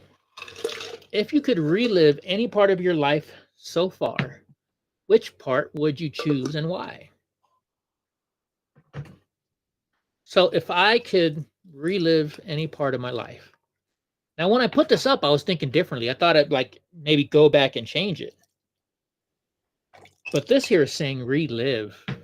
So now I got to think totally differently. Man, if you could relive any part of your life. I don't know. Would I say high school? I was pretty badass in high school. No bills. I had a couple jobs. I was just taking in money. I was one of the popular kids in school, not the popular, but I was like right in the middle, middle popularity. And shoot, I mean, I had all the parties, like big time parties. Like, for example, I remember my brother's wife's sister, she was like, "Hey, Eddie, I heard you're trying to have a party for your birthday." And I was like, "Yeah." She's like, "Well, I'll let you have it at my house if you give me a cut." because we did it right back in the day. You get a big trash can, you put a trash bag in there, you fill it up with watermelon, oranges, not apples, but all this fruit, grapes. Then you go and you buy a whole bunch of the packets of oh my gosh, what's the Kool-Aid? You get a whole bunch of Kool-Aid packets, put it in there. Then you get yourself whatever liquor you can buy, whatever's on sale, basically. You get whatever's on sale, you just pour tons of alcohol. It's called jungle juice. And then you charge people to come in your house. Back then I was charging $5. $5, come on in. Well, the funny part is so for my birthday, I had this party at my brother's sister-in-law's house. And she's like, Eddie, yeah, let's make some money together. She's like, how much do you charge? And I was like, well, I charge $5 to get in. She's like, all right, I want $1 for every $5 you make. So I want 20%. Like, all right, no problem. Sounds like a deal. And then I had my boy, freaking Dion. Dion was my doorman. Big old huge dude. I love Dion. Dion was one of my real close friend of mine. And so he was my doorman. But after a while, my brother's sister-in-law starts getting mad. She's like, you didn't tell me there's going to be 200 fucking kids at my house. And I was like, you didn't ask. I said, you're getting a cut of it. Don't worry. So yeah, so I made $1,000 that night. After alcohol and stuff, it was like $100.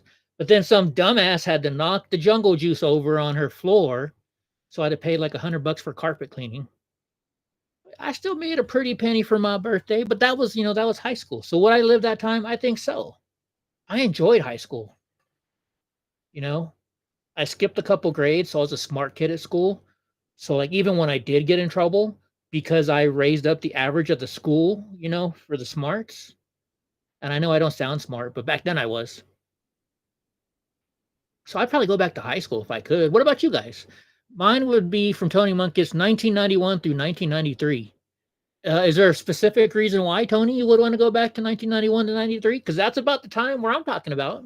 I graduated in 94. Back then I could walk normal. Yes, I was in the band, but I was not a band nerd. I played the drums in the marching band. That's not band nerd. When you play the drums, that's a whole different enemy. So, heck yeah, I was popular in school. I had all these ways to make money in high school. Plus, I worked at my brother's restaurant. Then I worked at Taco Bell, and I also worked at Thrifty's. So I'm in high school working Taco Bell, Thrifty's, and my brother's restaurant. And I had a side hustle at school. So like, I'm really good at talking to women. So one of my hustles was guys would tell me about their girl, and I'd write a letter to their girl. And then all they had to do was handwrite it in their own writing. So I would sell that for like $5, letter to your girl. I made business cards because I was in graphic design class or graphic arts. So I was like, hey, what's up, girl? Here's my number. When you give a business card when you're like 12 or 14 years old, it's a big thing. So I'd sell those. And that was really bad. I got in a lot of trouble for that because I got caught selling them. But I was using school paper, school computers, and school printers to print it all. So I had like no overhead. So like it was all profit. Yeah, I did a lot of stuff back then. I just loved the music, and I knew everybody downtown. I worked at Nordstrom's with a bunch of hot chicks. Nice, Tony. Nice. I don't know. I had girls around. I wouldn't say I had the hottest girls. The girl I took to homecoming was probably the hottest girl in school. But other than that, I dated average girls. I never really went for the hot ones. I was crippled, I took what I could take. Anyways, all right, let's go to news number 7. Check this out. Illegal immigrants in California, illegal aliens as I like to call them, attempt to overtake school buses filled with children. So according to the Daily Mail, a group of as many 20 migrants tried to board school buses filled with kids in Southern California. These illegal aliens attempted to board buses along 2 school routes twice this week at the stop near Highway 94 and Coachella, or Jamul Dulzara Union School District. And it was in San Diego. This is right by the border. Why do you think they're trying to take these buses? They're right by the border. Do you think they're trying to sneak people across the border? Do you think they're trying to steal it, take it across the border, and then chop it up? Or do you think they're trying to take these kids as hostages and they can, hey, we demand so much money to get these kids back? What do you think they were trying to do? It says that 3 migrants were walking in the middle of the highway, trying to stop one of the buses and forcing it to go around the group. Then on Wednesday, about 20 illegal aliens rushed at one bus as it was picking up students from the same stop. Parents who were present said they helped the bus driver ensure that none of the migrants boarded the bus. The other thing is maybe they're illegal aliens who just popped in, so they're trying to steal the bus to take them to Northern California, Oregon, West Virginia. Who knows? Gavin says, I really don't look back. If I were to change anything, then I would be where I am now. Plus, I don't want to go back to the bad stuff. I'm thankful I survived it. Don't get me wrong. Those times were probably saying they're probably pretty good. They cut them off. So what do you guys think about this? What do you think they were taking the buses for? What do you guys think? By the way, pretty soon, guys, we're going to switch over to Rumble only. And I'm going to show you some videos of, like one video is from Portland, Oregon, that I found when I was going through another drive today, and it's at a Proud Boy event up there when I was a Proud Boy, and I was watching, and we always had National Geographic following Enrique around, and they were filming, so I was like, well, you know what? If we let National Geographic watch this, then I guess I can share it with you guys. So this will be the first time anybody's ever seen it. So you got to go to Rumble, Eddie Block Films, and you can watch it there. You'll see we're live right now if you switch over there. What number? We're on 7. Let's go to 8. So here's one that I don't understand. The U.S. Surgeon General issues an advisory about the stress load on parents. What parents don't have a stress load? I mean, maybe these multi-billionaires and millionaires that have nannies and second nannies and third nannies. But don't most parents stress?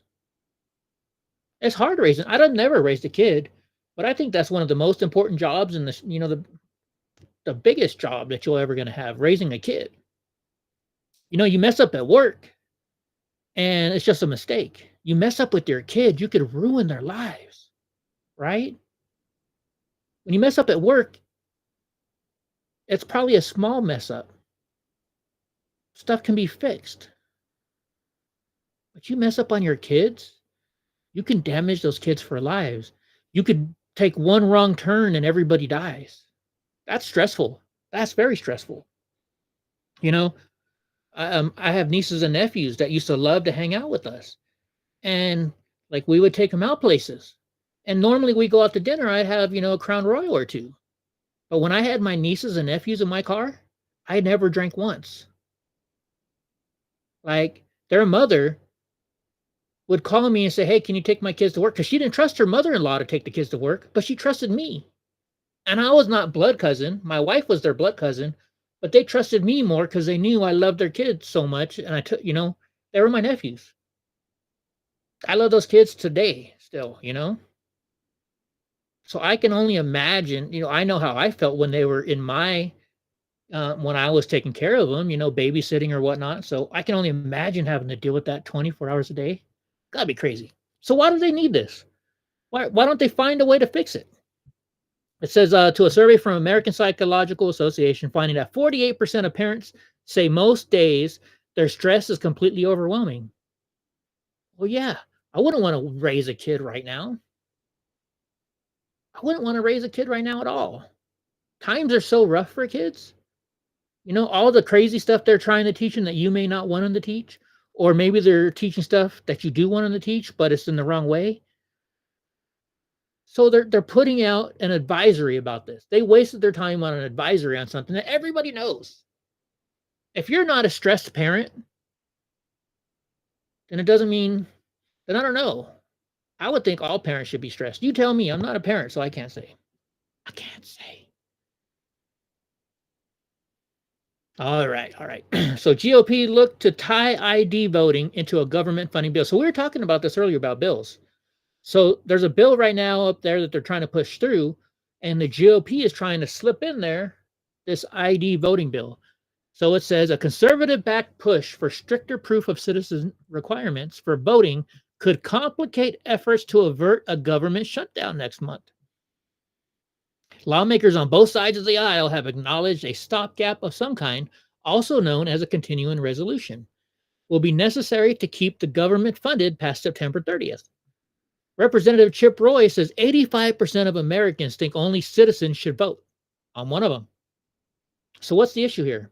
Senator Mike Lee says, thank you, Speaker Johnson, for giving a serious consideration to attaching the SAVE Act to the September spending bill. Let's get this done. How is voter ID so racist? Gavin Newsom says, yeah, being a parent is really hard. You got to keep your daughter off the pole. Then he says, yeah, it's super stressful, especially with all the craziness going on now, right? So what's the big deal about voter ID? They say, oh, you know, certain people can't afford to go get a voter ID or get an ID. Well, let's see. If you want to go in to get a welfare check, don't you have to have voter ID? I mean, don't you have to have an ID to prove who you are? If you want to go into a bank and open up a bank account, don't you need to have voter ID? I mean, have ID? So, who doesn't have an ID in this world, right? In certain states, it's mandatory to carry your ID all the time. In certain states. I just don't get it. I don't get it, guys. Do you get it? Because I don't. I really don't. All right, so this is the last news we have for today. Leftist climate change policies cost far too much for minuscule returns, right? You know, by the way, guys, so after this, we're switching only to Rumble. So if you want to go find me on Rumble, Eddie Block Films Rumble, go there and we'll be there. Climate change. Do I think the climate is changing? Yeah. Climate changes all the time. Talked about this earlier. You know, throughout the whole entire time Earth has been here, you know, we've had the ice age, then we haven't had the ice age. You know, there's all these different variables. It's always happening. Everything's a variable. But we survived. People survived, animals survived, all this stuff survived.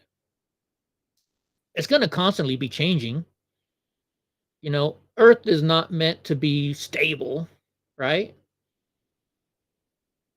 So here they're saying, you know, it says Joe Biden's policies are having not the slightest effect on climate change, and yet somebody will still have to pay Ford's $130,000 in losses per electric vehicle in the first quarter. For every electric vehicle that they lose money on, somebody's got to pay the $130,000 to Ford. Once again, that's probably got more kickbacks in there, right? Probably got more kickbacks. So here where I live in California, you know, they got this whole initiative to where everybody's got to be having electric cars pretty soon. But yet, right now in the summer, I get emails and letters from PG&E, which is my Pacific Gas and Electric, my electric company, that ask me, please don't use your air conditioner during the hottest part of the day because our system doesn't have enough power so you can run your air conditioner. Your air conditioner is a small thing compared to a car, right? But they want electric cars everywhere. So, you know, let's look this up. How about this? We're going to do this. I should have done this earlier. We're going to do this on the fly. Okay, so we're going to type in here, how much energy does a typical house use for air conditioning? Okay, so it says on average, a home air conditioner uses 3,000 watts of electricity an hour. So remember that, 3,000 watts of electricity an hour. How much energy does how much energy does a typical car charge use? I know I'm probably saying that wrong. Okay, generally electric cars at home use about 7,200 watts of electricity. So 7,200 watts versus 3,000 watts. So they tell us they can't use a 3,000 watt per hour air conditioner, but yet a 7,200 watt car is much better for us than not. How does that make sense? How does that make sense? Thank you, Tony Hay. Glad you made the jump. How does that make sense, folks? It doesn't make sense. It doesn't. They want you to believe that electric cars are much, much better for the environment. Well, number one, the lithium that gets put in those batteries is very hard to mine and destroys much more of the world than gas does. Number two, like that, okay, you talk about the wind turbines. Do you know that those wind turbines, when they're done and they can no longer be used, that they don't, because of the stuff they're made of, it doesn't go back into the earth. It's not biodegradable, or it takes much longer to biodegrade. Then also, if like, let's look it up. There's a whole bunch of fires. These things catch on fire all the time. Let's go to Safari here. We'll go to YouTube, and we'll look up. We'll look this stuff up. So let's type in what are those things called? I just said it right now. Windmill. No, what do they call those things? Electric, wind power, fires. How about that? Let's see what that does. Here we go. Here's one. Wind turbine catches fire in Texas. We gotta watch As you can stupid tell, commercial. Sorry. I was not created by GoDaddy Arrow. It uses AI. Yeah, you can go to my let's leave this thing on fire. Look at it. And that's not normally where they catch on fire. They normally catch on fire with the lubrication. Actually, okay. How are wind turbines not good for the environment? All right, I've been drinking and I'm high, so might take us a little longer. Invest the truth about wind turbines. How bad are they? Let's watch this. It's a little bit long. This episode is brought to you by Brilliant. Click the link in the description below. Wind power is one of the most cost-effective, fastest-growing, and arguably underused sources of energy currently available to us. It's also perceived as one of the greenest because wind turbines don't produce any greenhouse gases or pollutants while they're in operation. But that's the rub. When they're not in operation, meaning getting them in the ground and working out what to do with them once we take them down, they do have an environmental impact. With wind power adoption on the rise and turbines popping up along our coastlines and open spaces, what are the environmental impacts?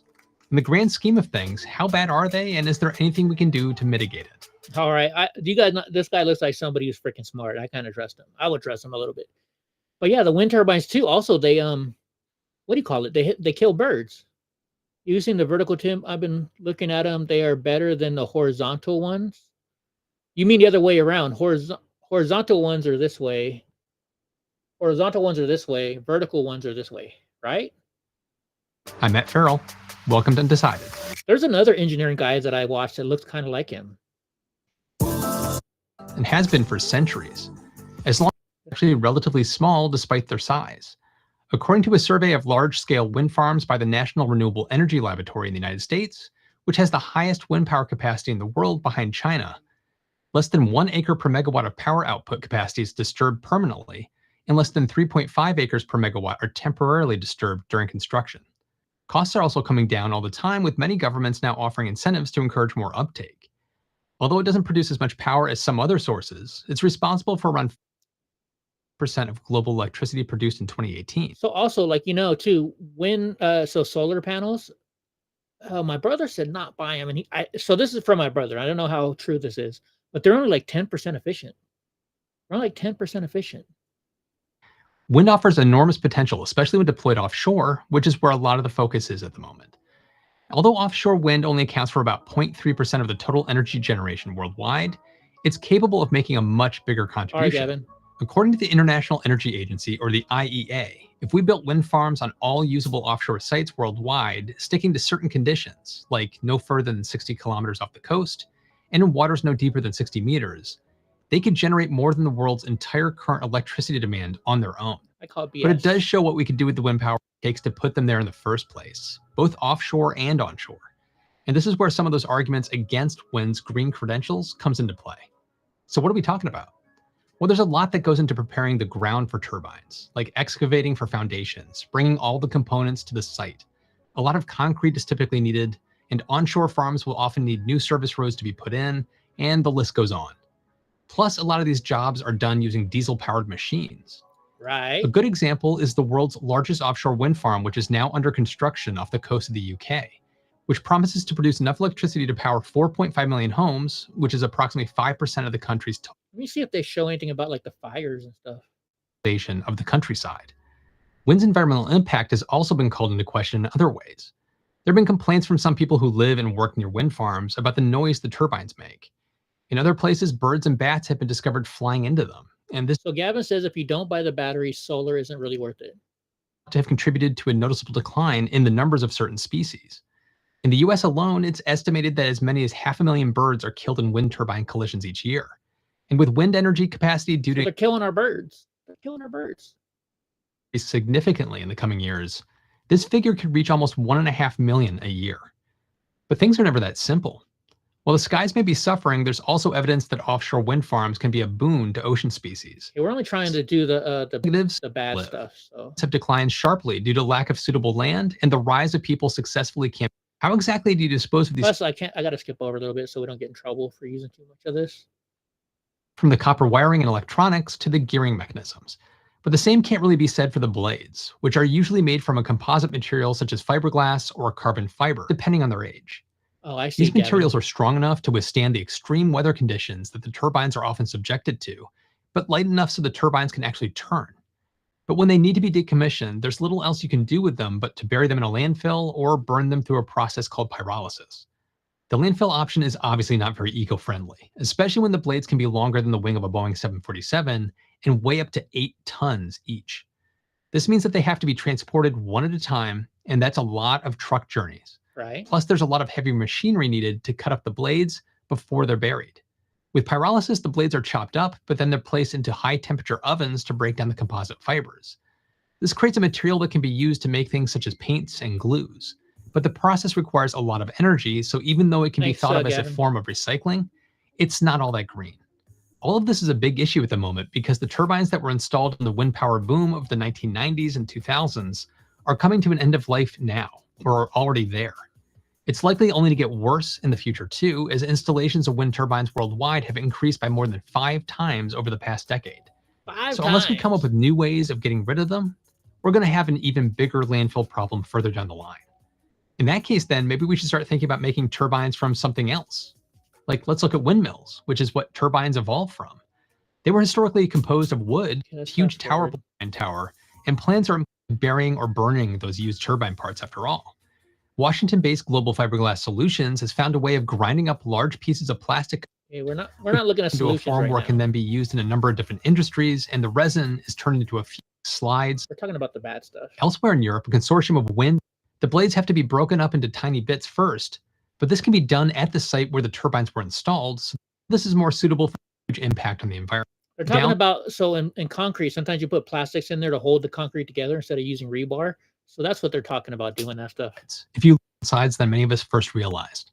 Who knew you could navigate all these apps from a phone while you're drinking? Me too. Impact of increased investment in this source of energy at a time where we urgently now.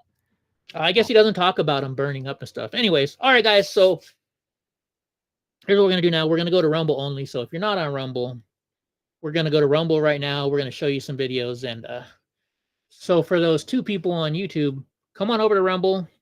We're there. Thank y'all for being here. Good night, sunshine. And I'll say good night again on the other show. And anyway, so here we go. We're going to swap it out to Rumble only, guys. So head on to Eddie Black Films and Rumble. So that's where we're going to.